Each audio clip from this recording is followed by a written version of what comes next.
வாழ்க வையகம், வாழ்க வையகம், வாழ்க வளமுடன். குரு வாழ்க, குருவே துணை. மனவளக்கலை உறவுகளுக்கு கோபாலின் வணக்கங்களும் வாழ்த்துக்களும். அருட்தந்தை வேதாத்ரி மகரிஷியின் மனவளக்கலையை பற்றி தினமும் சிந்தித்துக் கொண்டிருக்கின்றோம். நேற்றைக்கு சிந்தித்த உயிரின் படற்கை நிலையே மனம் 10 படிநிலைகளை பார்த்தோம். இதையே முற்காலத்தில் மனம் இயங்கும் கோஷங்கள் என்று விளக்கம் கொடுத்திருப்பாங்க. அது அன்னமய கோஷம் என்றும், மனோமய கோஷம் என்றும், பிராணமய கோஷம் என்றும், விஞ்ஞானமய கோஷம் என்றும், ஆனந்தமய கோஷம் என்றும் 5 வகையாக கோஷங்கள் பிரிக்கப்பட்டிருக்கிறது. கோஷம் என்பது மன இயங்கும் சுற்று எல்லை. ஒரு குறிப்பிட்ட எல்லைக்குள் இயங்கிக் கொண்டிருக்கின்ற நிலையை கோஷம் என்று அந்த காலத்தில் சொல்லியிருப்பது. முதலில் அன்னமய கோஷத்தை பார்த்தோம் என்று சொன்னால், புலன் வழியாக அறிவு இயங்கிக் கொண்டிருக்கின்ற ஒரு நிலை. எதை வேண்டுமானாலும், எப்படி வேண்டுமானாலும்,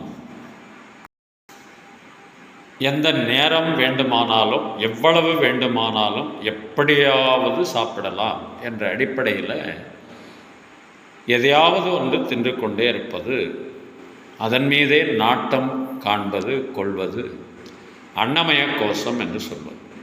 இதன் மூலமாக நாம் அளவு முறை மீறுகிறோம், மாறுகிறோம், முரணாக பயன்படுத்துகிறோம். அதனால் ஏற்படுகின்ற விளைவு உடலிலே நோய்.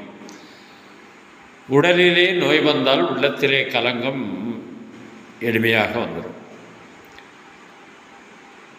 அந்த வெறுப்பினால் மற்றவர்களையும் நாம் வெறுத்து ஒதுக்கக்கூடிய நிலை ஏற்பட்டுவிடும் என்பதனால் இந்த அன்னமய கோஷத்திலிருந்து விடுவிக்கப்பட வேண்டும் என்பதற்காக அருட்தந்தை வேதாத்ரி மகரிஷி பஞ்ச இந்திரிய துரியம், பஞ்சேந்திரிய தவம் என்ற ஒரு தவத்தை கொடுத்து, ஒவ்வொரு புலன்களின் மீதும் 2 நிமிடங்கள் மனம் ஆழ்ந்து தவம் செய்யும்போது அந்த புலன்களை மீண்டும் பயன்படுத்துகின்ற போது ஒரு விழிப்பு நிலை ஏற்படும் என்ற அடிப்படையில் அந்த தவத்தை கொடுத்துருப்பாங்க.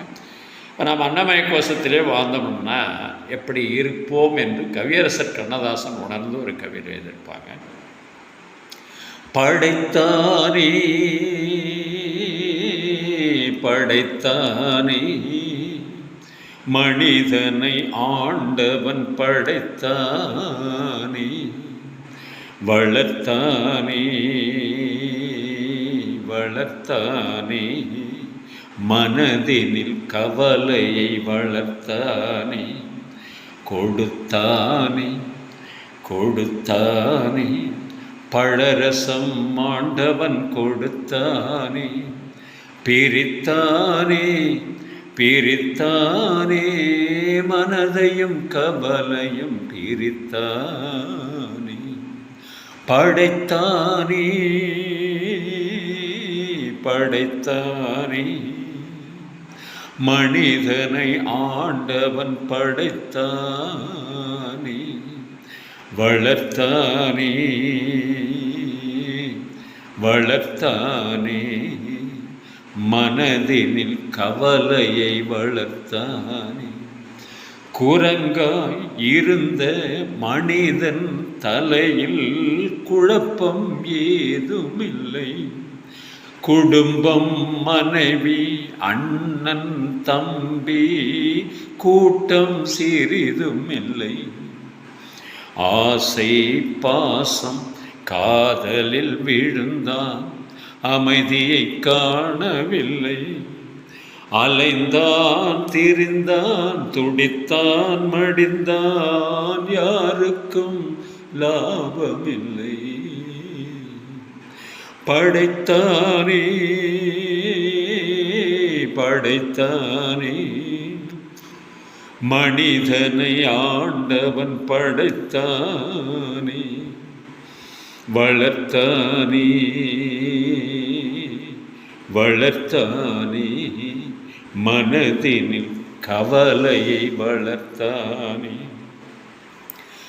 தன்னன் தனியே இருந்தவன் மனதில் குழப்பம் இல்லையடா. இன்னொரு உயிரை தன்னுடன் சேர்த்தால் என்றும் தொல்லையடா. இத்தனை சிறிய மனிதனின் தலையில் எத்தனை சுமைகளடா, 20 தொடங்கி 70 வரைக்கும் என்றும் மயக்கமடா. அந்த சோகத்தை உருக்கி எழுதியிருப்பார் கவியரசு கண்ணதாசன் என்று சொல்லி சிந்தனையை நிறைவு செய்கின்றோம். இன்று பிறந்தநாள், திருமண நாள் காணும் அன்பர்கள், நண்பர்கள், மனவளக்கலை உறவுகளுக்கு அருட்தந்தையின் அருட்காப்பு, அருட்பேராற்றல் இரவும் பகலும் எல்லா நேரங்களிலும் எல்லா இடங்களிலும் எல்லா தொழில்களிலும் உறுதுணையாகவும் பாதுகாப்பாகவும் வழி நடத்துவதாகவும் உங்கள் அனைவருக்கும் அமையுமாக. அருட்பேராற்றல் கருணையினால் உடல் நலம், நீள் ஆயுள், நிறை செல்வம், உயர் புகழ், மெய்ஞானம் ஓங்கி வாழ்க வளமுடன். திருமணத்திற்காக காத்து கொண்டிருக்கும் பெண்கள், பிள்ளைகள் இவர்களுக்கு நல்ல வருணம் என்று விரைவில் திருமணம் நடைபெற வாழ்த்துகின்றோம். வாழ்க வளமுடன். வேலைவாய்ப்புக்காக காத்து கொண்டிருக்கும் பெண்கள், பிள்ளைகள் இவர்களுக்கு நல்ல வேலை வாய்ப்பு அமைய வாழ்த்துகின்றோம். வாழ்க வளமுடன். குழந்தை பாக்கியம் இல்லாத தம்பதியினருக்கு விரைவில் குழந்தை பாக்கியம் அமைய வாழ்த்துகின்றோம். வாழ்க வளமுடன். உடல் நலம் குன்றியிருப்பவர்கள், மனநலம் பாதிக்கப்பட்டிருப்பவர்கள், தொற்றினால் பாதிக்கப்பட்டிருப்பவர்கள் அனைவரும் விரைவில் பூரண உடல் நலம் பெற வாழ்த்துகின்றோம். வாழ்க வளமுடன்.